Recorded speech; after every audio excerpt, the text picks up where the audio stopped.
मागच्या घटनांना ज्या घडल्या आपल्याकडून, त्याच्यामध्ये चांगल्या वाईट घटना असतील, चुकीच्या बरोबर गोष्टी असतील, जे घडून गेलं त्याला आपण काही करू शकत नाही.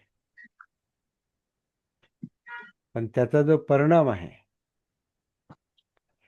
तो परिणाम लक्षात घ्यावा लागतो. आणि तो जर यातनादायक असेल, तो जर डिस्टर्ब करणारा असेल, भले त्या मेमरीच्या स्वरूपात आहेत, म्हणजे स्मृतींच्या स्वरूपात आहेत, त्या चुका आपल्याला आठवतात, ते चुकीचं बोलणं, चुकीचं काम, कर्म, ज्याला एकूण शब्द काय आहे, कर्म. कर्म म्हणजे वर्तन. जे चुकीचं कर्म आपल्याकडून घडलेलं असेल, दुष्कर्म, तर त्याचे परिणाम आज आपल्याला जर जाणवत असतील, तर त्या परिणामातूनच त्या कर्माचं एक काय म्हणतात, परीक्षण. अरे हा, याच्यामुळे हे झालं. हे जर लक्षात आलं, तर मग परत ते कर्माचं रिपीट, ते परत ते कर्म रिपीट होत नाही, लक्षात आलं तर. पण लक्षातच नाही आलं, त्याचं ते स्वरूपच लक्षात नाही आलं, म्हणजे कार्यकारण भाव लक्षात नाही आला, म्हणजे ज्याला आपण कर्मविपाक म्हणतो.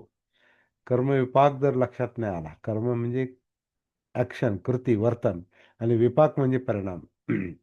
हे कर्मविपाकाचा कार्यकारण भाव, त्याचं स्वरूप, हे सतीला लक्षात येते, जागृतीला लक्षात येतं जेव्हा आपण त्याच्याशी कनेक्ट होतो. कारण ते कर्मविपाक कुठं आहे, ते कर्माचा परिणाम कुठं आहे, चित्तावर आहे, मनावर आहे, विचलन तिथं आहे. तर त्याच्यातून ते मूळ लक्षात येतं की हा, ह्याच्यामुळे हे घडलं. मग आपण वेरमणी जे म्हणतो ना, ते वेरमणी का करायचं हे पण लक्षात घ्यावं लागतं. शिलाचरणामध्ये आपण प्रत्येक याच्यामध्ये वेरमणी म्हणतो, अलिप्त होण्याची, अलिप्त व्हायचं. पाता वेरमणी, अलिप्त व्हायचं. का का का अलिप्त व्हायचं?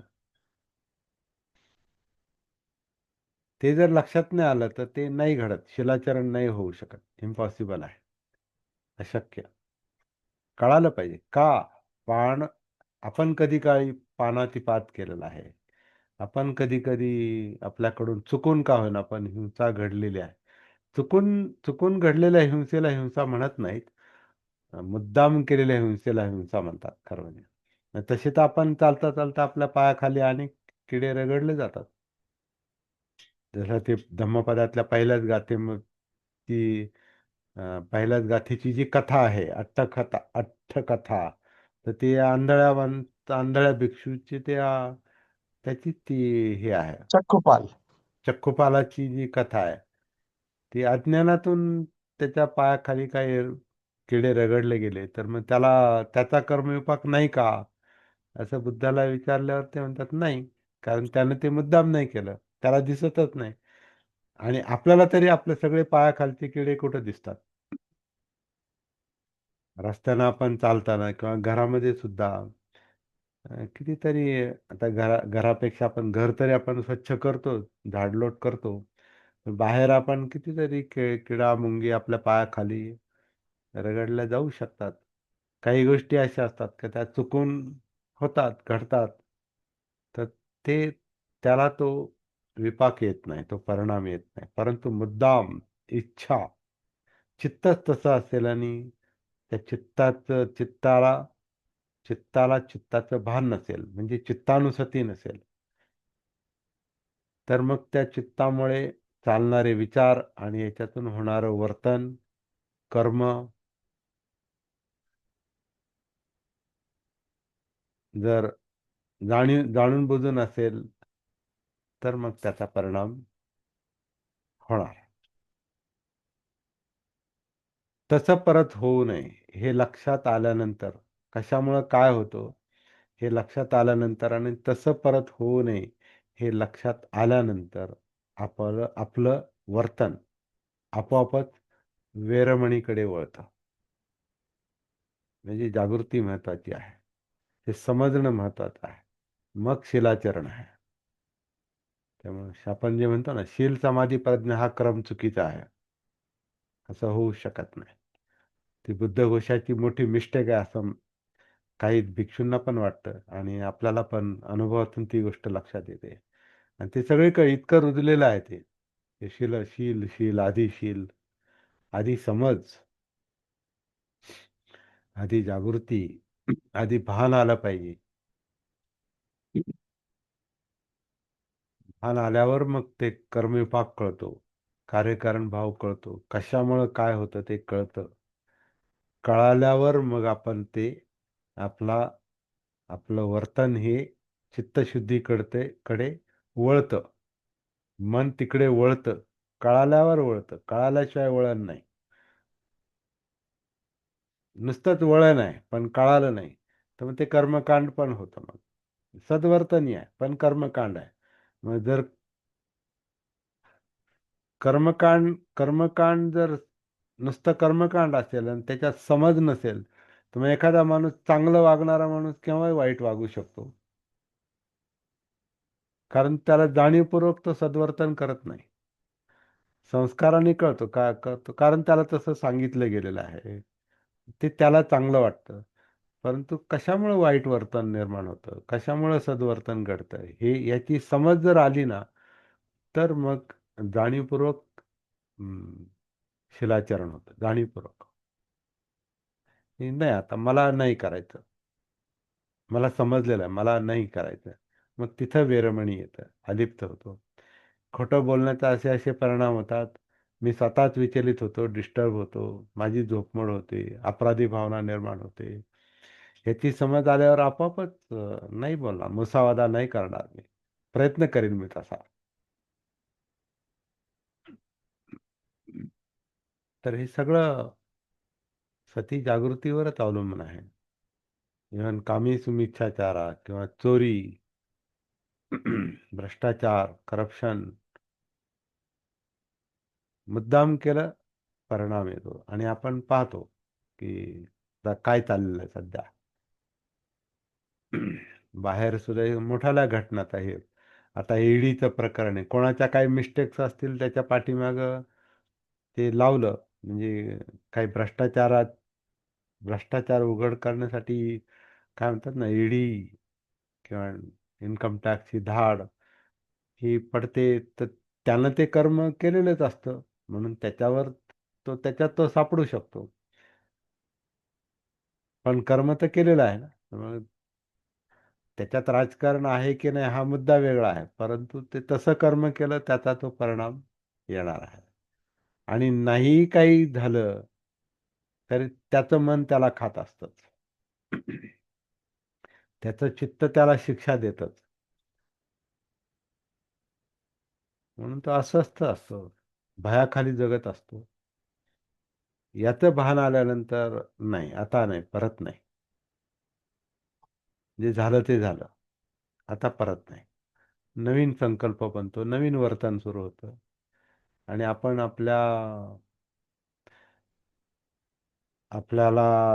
वाचवू शकतो आपण ह्या कर्मविपाकातून. असं ते शिलाचरणाचा मुद्दा आहे तो. पण त्याच्या आधी समज आली पाहिजे.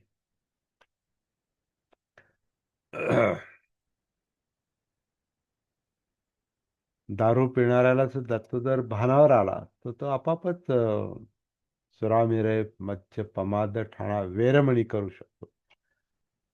दारुड्याला दारू सोडा म्हणून तो दारू नाही सोडत. त्याला भान आलं, त्याला कळालं तर ते होतं. त्याची समज त्याच्या उपयोगाची असते. बाहेर प्रतिष्ठेसाठी म्हणा किंवा लोकात नको चार चौघात आपली प्रतिष्ठा जाईल वगैरे म्हणून शिलाचरण करणं, त्याला शिलाचरण म्हणतच नाहीत. तो आपला अहंग जपतोय, आपला अहंकार जपतोय, आपली प्रतिमा जपतोय, आपला मी जपतोय. नको माझ्या मीला डाग लागायला नको. मला माझी प्रतिमा मलिन व्हायला नको. तर त्या अहंकारापोटी तो सदवर्तन करतो. तर ते सदवर्तन नाहीच आहे ते. तो त्याचा इगो जपतोय तो. कारण त्याला समाजामध्ये प्रतिष्ठा पाहिजे. कारण समाजामध्ये प्रतिष्ठा नसेल तर सामाजिक जीवन व्यवस्थित जगता येत नाही. म्हणून समाजाप्रमाणे करावं लागतं. म्हणून आपले बहुतेक सामाजिक समारंभ हे समाजाला सांभाळण्यासाठीच असतात. समाजाची ती अपेक्षा असते. हा, हे असंच लग्न लावा, हे असंच साखरपुडा करा, अशीच बोलणी झाली पाहिजे, असं ते सुपारी फोडली पाहिजे. का तर ते प्रथा आहेत त्या. का? समाज समाज मान्य कृती आपण जे करतो, ती जी कर्मकांड असतात ती काय जाणीवपूर्वक केलेली नसतात, करावं लागतात ती. त्याच्याशिवाय समाजात राहता येत नाही. पण सद्वर्तन जे आहे हे व्यक्तिगत जाग आहे, ती व्यक्तिगत समज आहे. हे समाज सांगतो म्हणून मी चांगला वागेल असा त्याचा अर्थ नाही. मला हे लक्षात यायला लागलेलं आहे की असं असं वर्तन केलं की असा असा परिणाम होतो. मी स्वतःला अडचणीत टाकतो. नाही करणार मी आता हे. तिथे मग वेरमणी सुरू होतो, अलिप्तता.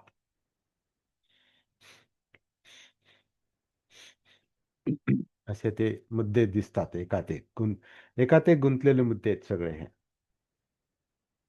फक्त आता हे सगळं आपण एवढ्या स्पष्टपणे लक्षात घेण्याची आपल्यामध्ये एक क्षमता आली पाहिजे, एक पात्रता, योग्यता निर्माण झाली पाहिजे, आणि ती योग्यता जागृतीमुळे येते.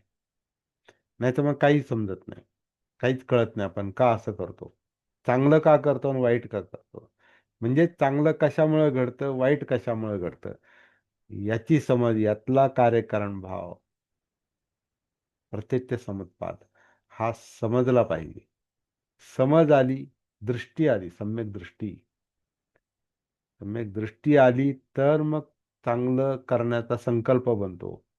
तर मग वाणीमध्ये सुधारणा होते, कर्मामध्ये म्हणजे शारीरिक कृतीमध्ये सुधारणा होते. मग आपण आपली जीवनशैली बदलतो, आजीविका. मग आपले प्रयत्न योग्य दिशेला होतात, सम्यक व्यायाम. पण या सगळ्याचा आधी भान पाहिजे, म्हणजे सती पाहिजे. सती आधी येते. याच्यामध्ये अष्टांग मार्गामध्ये शेवटी तो एक तो मुद्दा समजावून सांगण्यासाठी ती एक थेरी बनलेली आहे. परंतु प्रॅक्टिस नेहमी उलटी असते. प्रॅक्टिस ही आधी करणाऱ्याने आधी ते केलेलं असतं. बुद्धांनी संदेश उपदेश नंतर दिलेले आहेत, ते सगळं आधी करून पाहिलेलं आहे. म्हणजे त्यांची प्रॅक्टिस आधी झालेली आहे. सम्यक दृष्टी नंतर येते. सम्यक दृष्टी आधीच येत नाही. सम्यक दृष्टी, समज ही अंतरंगात शिरल्यावर येते. या कायेमध्ये, जाणीवांमध्ये, चित्तामध्ये, विचार प्रक्रियेमध्ये त्याचं स्वरूप लक्षात आल्यावर सम्यक दृष्टी निर्माण होते की कशामुळं काय होतं. आणि मग ते थेरीच्या रूपात ते इतरांना ते उपदेश देतात की असं असं चांगली समाधी म्हणजे चित्ताचं विचलन पूर्णपणे थांबलेलं आहे, विस्कळीतपणा नाही, व्यक्तिमत्वामध्ये विस्कळीतपणा नाही, काया वाचा मनाच्या पातळीवर, किंवा काया वेदना चित्त मनोधर्माच्या पातळीवर विस्कळीतपणा नाही, सगळे एकरूप झालेले आहेत. तर ती एकरूपता म्हणजे समाधी आहे. तिथं विचलन नाही, डिस्टर्बन्स नाही, तिथं निर्वाण आहे, निब्बाण आहे. कारण तिथल्या विकृत इच्छा, आकांक्षा, तृष्णा ह्या समाप्त झालेल्या आहेत. तर ती समाधीची अवस्था हे ध्येय आहे. पण या सगळ्यात हे कशामुळं काय होतं याचं भान आलं पाहिजे. मग ते उलटी उलटी प्रॅक्टिस सुरू होते. प्रॅक्टिकली ते उलट आहे सगळं. मग त्यानुसार प्रयत्न, व्यायाम, मग त्यानुसार आपण लाईफस्टाईल बदलतो. मग त्याचे ते सगळं कळाल्यावर मग आपलं आणि कायिक कर्म आपल्याला बदलतात. पण हे सगळ्याची समज ही हळूहळू येते, दृष्टी. आणि तसा तसा तो संकल्प बनतो आणि मग वर्तनाला सुरुवात होते. असं ते एक तो तर ते एक चक्र आहे ते. जसं भवचक्र जे आहे ते चक्र आहे. त्याची सुरुवात कुठे आणि शेवट कुठे हे स्पष्ट नाही सांगता येणार. कुठूनही ती सुरुवात होऊ शकते. तसं मुक्तीचक्र, किंवा ज्याला दुःखमुक्तीचं चक्र, निर्वाणाचं ते चक्र, जे चक्रच आहे. अष्टांग मार्ग हा सरळ नाही, तर तो सुद्धा राऊंडच असला पाहिजे. साधी सती येऊ शकते. सर्वसाधारणपणे असं आहे. ह्याच्यावर म्हणजे आता आपल्याला डिटेल अभ्यास केला पाहिजे याच्यावर.